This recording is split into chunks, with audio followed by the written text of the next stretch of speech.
What's up, team? So today I wanted to go over what my training team is going through right now, and actually everybody in our gym.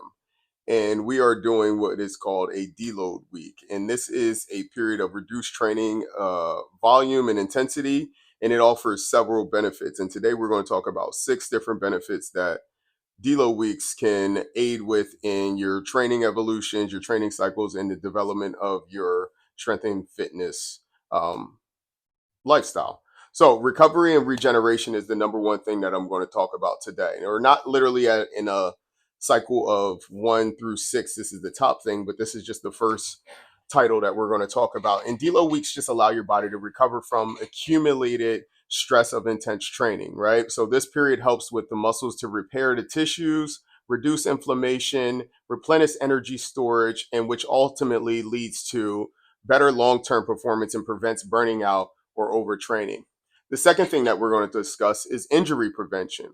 So, by decreasing training volume and intensity during these deload weeks, you actually reduce the risk of developing overuse injuries, right? So, we don't ever want to be doing too much of the same thing so that it causes strains, tears, and keeps us out of this fight of being able to train. So, this allows existing or minor injuries as well and discomforts to actually properly heal before returning back to your intense training. Your CNS is number three, or central nervous system recovery. Intense training can lead to stress in the nervous system, and these deload weeks provide a break from that heavy lifting or high intensity workouts to allow the CNS, or the central nervous system, to recover and functionally at an optimal level. Four, improvement or improved performance. So, following a good deload week, I know I tend to see a lot of my athletes say that their performance is better due to better recovery and restored energy levels. So, after this week of not going at your 100 or 80 to 100 and really dropping the intensity down to about 40 to 60% of your maximum intensity that you can go, this can actually lead to enhanced power, endurance, and overall fitness gains when it comes to returning back to your regularly scheduled program. All right. The biggest one that I enjoy, so if we were doing a tier for this, number five is mental refreshment.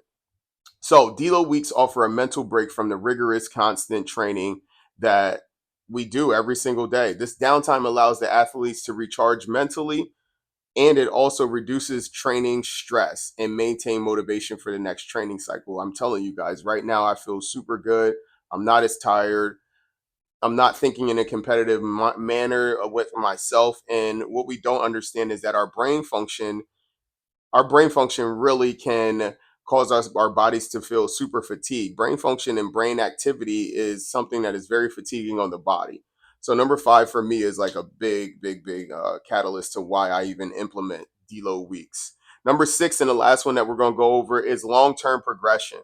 So incorporating deload weeks into a training program supports long-term progression and prevents, again, training plateaus. By strategically scheduling these deload weeks, athletes and myself can sustain higher training volumes and intensity over time without risking overuse, overtraining, and or injury.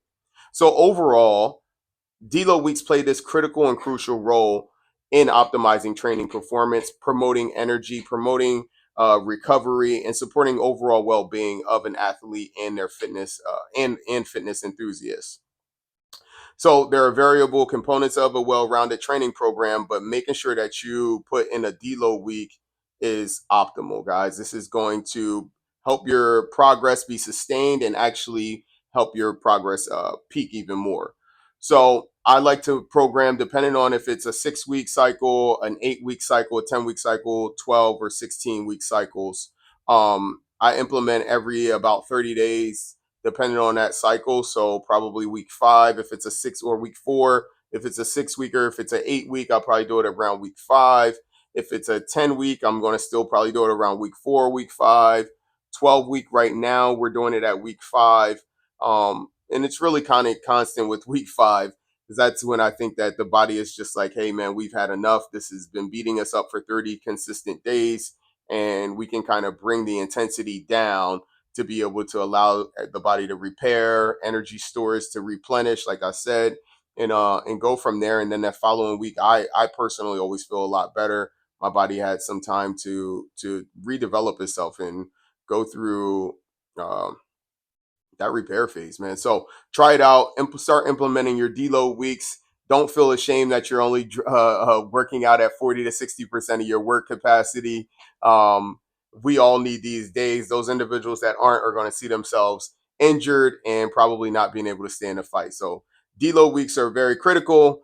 Optimize them, use them properly, and let's just keep it going.